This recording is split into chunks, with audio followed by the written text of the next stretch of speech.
दोस्तों, दो दोस्त थे। एक कम से कम 17-18 साल का था और दूसरा एक बच्चा टाइप का 10-12 साल का था। वो दोनों घर से बाहर निकल गए। बोले हम कमाने के लिए, नौकरी करने के लिए जाएंगे, हम कमाए खाएंगे।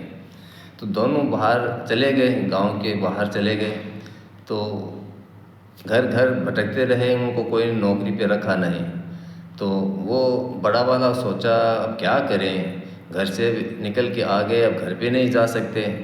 तो बोला छोटे तू ऐसा कर, तू बस्ती में एक गांव में गए, गांव के बाहर जो कांकड़ जिसको बोलते हैं, सरहद बोलते हैं, वहाँ पे जंगल टाइप का था। वहाँ पे बोला कि मैं कुछ जुगाड़ करता हूँ, तू ऐसा कर बस्ती से किसी तरह से तू सिर्फ खाना लेके आ जा और बाकी जुगाड़ मैं कर लूँगा। बोला ठीक है उस्ताद, मैं बस्ती से खाना आपके लिए लेके आ जाऊँगा। वो बैठ गया, बैठ कर के कुछ रेती का ढेर बना के और बैठ गया। बस कुछ नहीं बोलता है, लोग आते हैं, राहगीर जाते हैं, देखते हैं, तो कुछ नहीं बोलता है।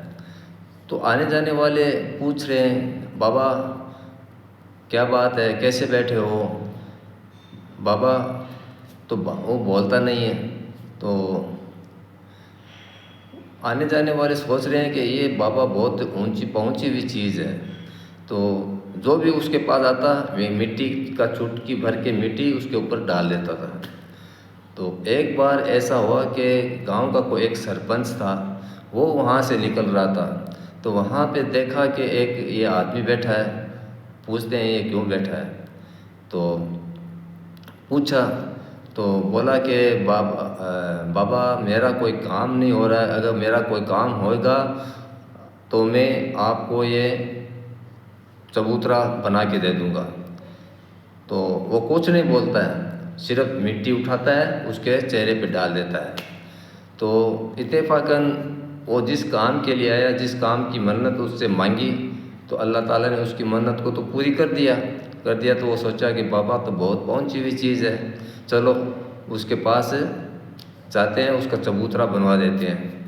तो ऐसा करके चबूतरा बना दिया। फिर बाद में पूरा वो मकान टाइप का हो गया, उजरा बन गया, कुटिया बन गई उसकी। तो अब सोचते हैं कि यार बाबा अकेला यहाँ पे बैठा है, इसको फिर खाने का और का ज़रूरत पड़ती होगी। फिर पता चला कि एक बच्चा है, वो इसको ला के देता है। तो फिर ऐसा करते करते करते करते लोग वहाँ पे पैसे पैसे पैसे पैसे आने लगे। तो काफ़ी टाइम हो गया, 10-15 साल हो गए। तो वो बच्चा बोला उस्ताद घर की याद आ रही है, घर जाके आऊँगा। बोला यार क्या करेगा घर जाके, यहीं पे बैठे रहे? बोला नहीं नहीं उस्ताद घर पे जाके आऊँगा, मेरा बहुत मन करता है, मैं घर पे जाके आऊँगा। बोला ठीक है, तू ऐसा कर ये घोड़ा लेके जा, और ये घोड़ा लेके जा, घोड़े से तू जल्दी आ जाएगा, कहीं पे रुकना नहीं। बोला हाँ उस्ताद मैं जल्दी आ जाऊँगा। अब गर्मियों का दिन था, जून जुलाई का दिन था। वो घोड़ा लेके निकल गया।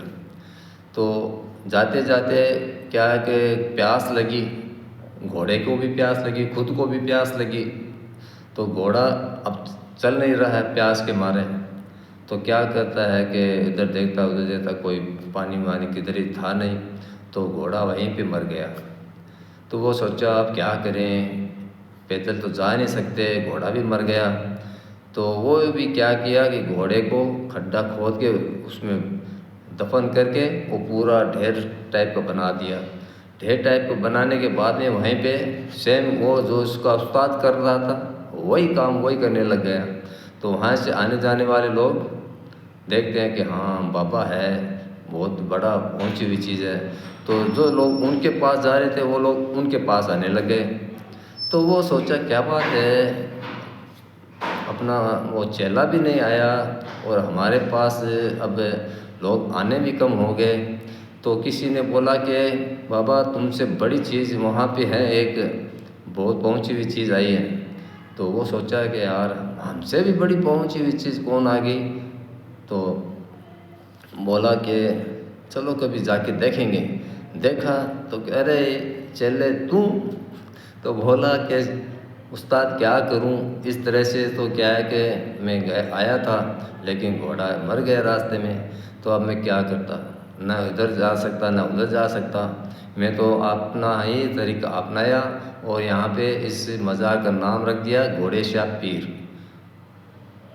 तो दोस्तों इस तरह से ये मज़ारों का और का जो होता है ना, ये इसी टाइप में है। ये घोड़े शाह पीर में कोई ऐसे बने बने बात नहीं बता रहा हूँ, बांग्लादेश में आज भी मौजूद है, ढाका में जाके किसी को भी पूछ लो ये घोड़े शाह पीर कहाँ है, बता देंगे लोग आपको।